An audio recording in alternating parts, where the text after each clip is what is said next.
CM बनना, और देखिए सीएम बनने की सारी क्वालिटी जो होनी चाहिए, क्योंकि बड़े बड़े ओहदों पर आपने काम किया। आप देखिए गृह राज्य मंत्री भी वो रहे, स्वास्थ्य मंत्री भी रहे राज्य के। ऐसे में अगर उनको दरकिनार किया जाता है तो बिल्कुल स्पष्ट संदेश नाज़मीन है कि बीजेपी अब अनिल विज से आगे बढ़कर कोई चेहरा, अनिल विज कतई खुश नहीं है और खुश होना भी नहीं चाहिए। देखिए इतने बड़े लेवल के नेता, 6 से 7 बार विधायक और तमाम बड़े बड़े ओहदों पर काम किया, तो अगर उनको कह सकते हैं कि पूरे समय का अगर मुख्यमंत्री नहीं बना सकते थे, आप तो देखिए 5-6 महीने का वक्त था, नायब सिंह सैनी की जगह क्या अनिल विज मुख्यमंत्री नहीं बन।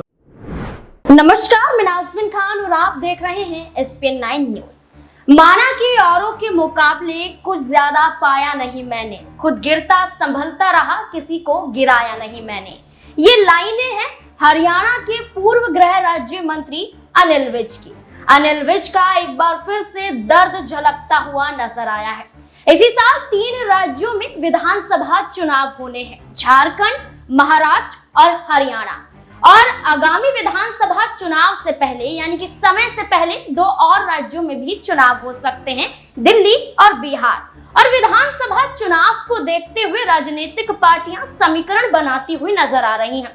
लेकिन हरियाणा में जहां भारतीय जनता पार्टी के तहत ये ऐलान किया गया, जहां पंचकुला में केंद्रीय गृह मंत्री अमित शाह के नेतृत्व में ये फैसला लिया गया कि हरियाणा में आगामी विधानसभा चुनाव नायब सिंह सैनी के नेतृत्व में लड़ा जाएगा, तब से ही भारतीय जनता पार्टी में अंतर्कलह ज्यादा बढ़ती हुई नजर आई। और अनिल विज की ये लाइनें ये दर्शाती हुई दिखाई दी कि अनिल विज का एक बार फिर से दर्द झलका है।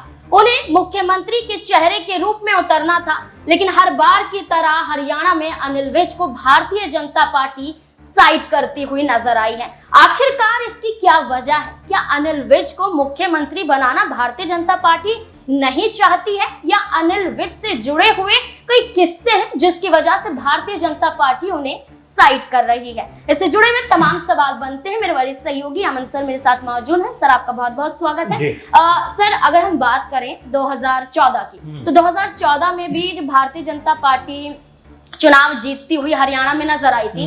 90 विधानसभा सीटों में से भारतीय जनता पार्टी 47 सीटों पर जीत हासिल की थी। उस दौरान भी चर्चाओं में मनोहर लाल खट्टर तो थे, लेकिन मुख्यमंत्री की रेस में अनिल विज का नाम भी आगे था। लेकिन देखा जाए तो अनिल विज को उस दौरान भी मुख्यमंत्री नहीं बनाया गया। जब तख्ता पलट होता हुआ नजर आया, जब जेजेपी और बीजेपी का गठबंधन टूटा, तब भी मुख्यमंत्री की रेस में अपने आप को आगे देख रहे थे, लेकिन वहां भी सपना टूट गया। एक बार फिर से 2024 में जो विधानसभा चुनाव होते इसी साल के अंत में, तो इस दौरान भी यही कहा गया कि अनिल विज इंतजार कर रहे थे कि कोई फैसला उनको लेकर किया जाएगा, लेकिन अनिल विज को फिर से दरकिनार किया गया। क्या अनिल विज अब एक बड़ा कदम भारतीय जनता पार्टी के खिलाफ उठाएंगे? देखिए बिल्कुल, अनिल विज के बारे में नाज़मीन अगर आप देखें तो बहुत तपस्या की है उन्होंने, बहुत लेवल पे संघर्ष किया है, बीजेपी को मजबूत किया है। और देखा जा रहा है कि स्वास्थ्य मंत्री भी रहते हैं, गृह मंत्री भी रहते हैं, और जिस तरह से जब सरकार में उथल पुथल हुई, ये लगा कि यहाँ से सरकार गिर जाएगी। हालांकि कुछ निर्दलीय जो विधायक थे उनका समर्थन लेकर कहीं ना कहीं सरकार जो है एक तरीके से स्टेबल हो जाती है। लेकिन जब मुख्यमंत्री बनने की बारी आती है खट्टर के बाद, तो नाम सबसे आगे अगर आप देखें या उस समय की बात करें तो उस वक्त भी अनिल विज से आगे कोई नाम नहीं था। लेकिन हैरानी उस वक्त होती है जब नायब सिंह सैनी का नाम आता है कि भाई आप मुख्यमंत्री बनिए, आपको ये गद्दी सौंपी जाती है। और आपको अगर याद हो ठीक उस समय जब एक बड़ी मीटिंग बीजेपी की चल रही थी और जब नायब सिंह सैनी का नाम फाइनल होता है, तो अनिल विज वहां से उठते हैं, अपनी जो प्राइवेट गाड़ी उसमें बैठते हैं और घर चले आते हैं, जिससे उन्होंने बताना चाहा कि वो नायब सिंह सैनी के नाम से बिल्कुल भी खुश नहीं। अब ऐसे में जब ये खुद अमित शाह जो गृह मंत्री हैं, उन्होंने जब कुछ दिन 1-2 दिन पहले जब मीटिंग की और उसमें नायब सिंह सैनी का नाम अनाउंस किया कि भाई आप ही की अगुवाई में हरियाणा के अंदर एक बार फिर बीजेपी एक कह सकते हैं चुनाव लड़ती हुई नजर आएगी, सरकार बनाती हुई नजर आएगी। इसके बाद तो कहीं ना कहीं हौसले पस्त होते हुए जरूर अनिल विज की नजर आ रहे होंगे कि इतनी तपस्या के बाद आखिर उन्हें मिला क्या। क्योंकि सीएम बनना, और देखिए सीएम बनने की सारी क्वालिटी जो होनी चाहिए, क्योंकि बड़े बड़े ओहदों पर आपने काम किया। आप देखिए गृह राज्य मंत्री भी वो रहे, स्वास्थ्य मंत्री भी रहे राज्य के। ऐसे में अगर उनको दरकिनार किया जाता है तो बिल्कुल स्पष्ट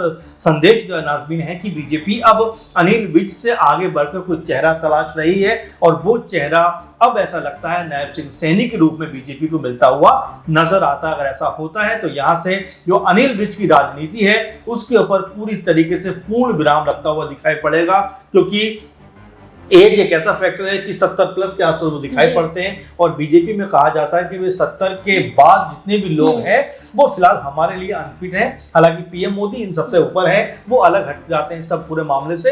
अब यहाँ पर जिस तरह से अनिल विज के साथ में सौतेला व्यवहार हो रहा है, मुझे ऐसा लगता है नाज़मीन की बीजेपी कह सकते हैं बैठे बिठाए एक संकट को मोल लेने का प्रयास कर रही है।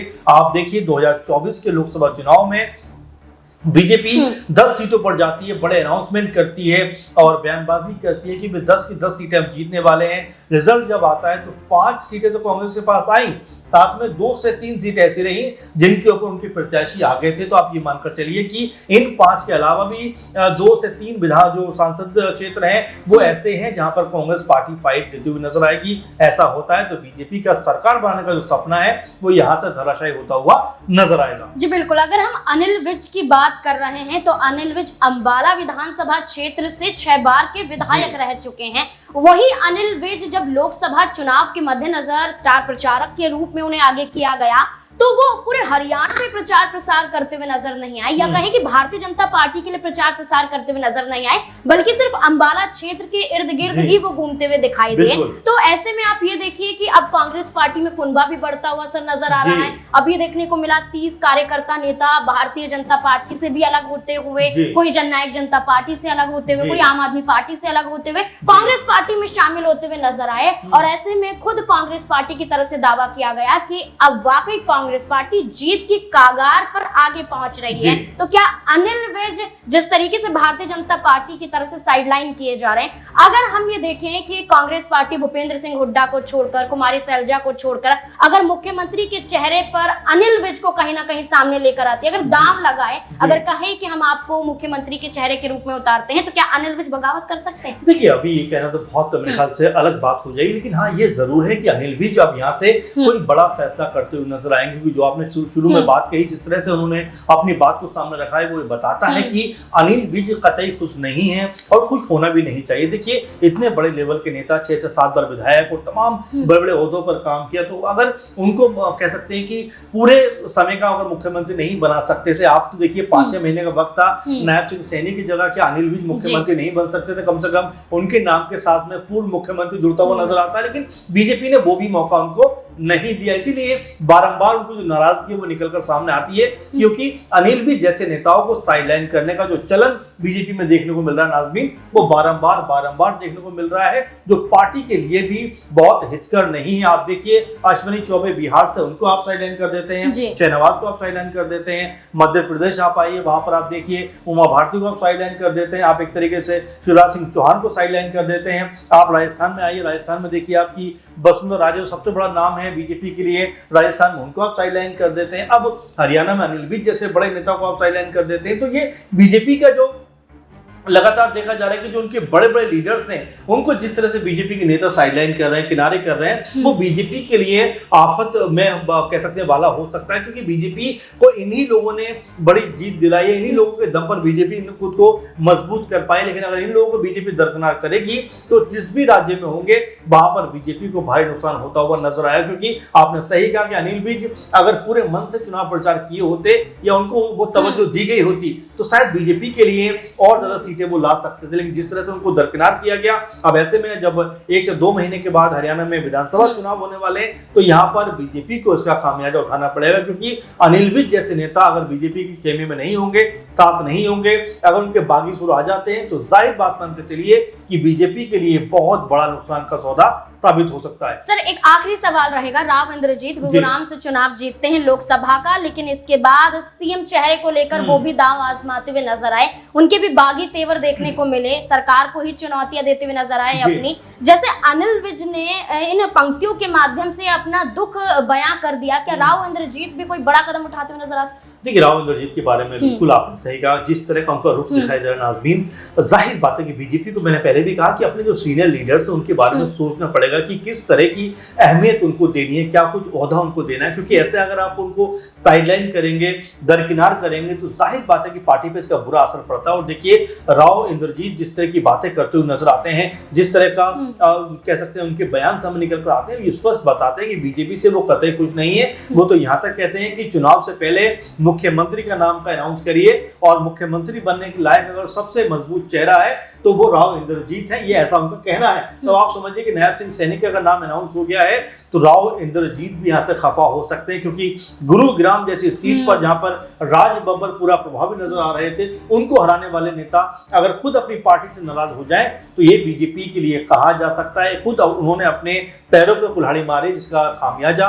उनको विधानसभा चुनाव में नाज़मीन उठाना पड़ेगा। जी बिल्कुल, भारतीय जनता पार्टी का ग्राफ लगातार हरियाणा में गिरता हुआ नजर आ रहा है, जिसकी हकीकत हमने लोकसभा चुनाव के मद्देनजर देखी। जो 2019 में 10 की 10 सीटें जीती थी, वो 5 सीटों पर सिमट कर रह जाती है। लेकिन अब यही देखना होगा आगामी विधानसभा चुनाव में भी यही तस्वीरें देखने को मिलेंगी, या भारतीय जनता पार्टी कोई और रणनीति के तहत जीत के कगार पर पहुंचती हुई नजर आएगी। इस पूरे मुद्दे को लेकर आपकी क्या राय है कि अब अनिल विज का अगला कदम क्या होगा? क्या राव इंद्रजीत भी कोई बड़ा कदम भारतीय जनता पार्टी के खिलाफ उठाते हुए नजर आएंगे, या फिर मनाने की कोशिश की जाएगी, जैसा कि जब तख्ता पलट हुआ था उस दौरान भी चंडीगढ़ में अनिल विज को मनाने की कोशिश मुख्यमंत्री नायब सिंह सैनी ने भी की थी, मनोहर लाल खट्टर ने भी की थी। अब देखना होगा कि इस पूरे मुद्दे पर आखिरकार क्या फैसला भारतीय जनता पार्टी लेती है, और इस पूरे मुद्दे पर आपकी क्या राय कमेंट सेक्शन में जरूर बताएं। देखते रहें SPN9 न्यूज़। धन्यवाद।